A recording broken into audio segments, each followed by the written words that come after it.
আসসালামু আলাইকুম। আজকে রেসিপি ম্যাঙ্গো ফিরনি। এর জন্য পাকা আমটাকে ভালো করে ব্লেন্ডারে ব্লেন্ড করে তার পাল্পটাকে বের করে সাইড করে রেখে দিলাম। এরপর আগে থেকে ভিজিয়ে রাখা বাসমতি চালটাকে ব্লেন্ড করে নিই। কড়াইতে দুধ দিয়ে দিলাম। এটা মোটামুটি 1.5 লিটার মতন দুধ দিয়েছি। এটাকে ভালো করে নাড়াচাড়া করে দিয়ে দেব কয়েক টুকরো তেজপাতা। দুধটাকে ঘন করার জন্য দিয়ে দেব আগে থেকে ব্লেন্ড করে রাখা চালটাকে দিয়ে ভালো করে নাড়াচাড়া করে নিয়ে দিয়ে দেবো কয়েকটা এলাচের টুকরো, মোটামুটি 2 থেকে 3টে।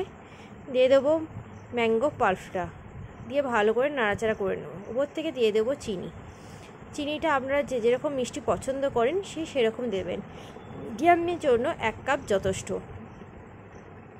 এরপর ভালো করে নাড়াচাড়া করে নেব যতক্ষণ এটা ফুটে যায় না। ওই মোটামুটি 20 থেকে 30 মিনিট ফুটে গেলে এটাকে নামিয়ে একটি পাত্রে নামিয়ে নেব এবং ওপর থেকে সুন্দর করে গার্নিশিং করব। ডেকোরেশন হয়ে গেলে এটা ফ্রিজে কয়েক ঘন্টা রেখে দেওয়ার পর ঠান্ডা ঠান্ডা সার্ভ করলে আজকের রেসিপি পুরোপুরি রেডি, আমের ফিরনি।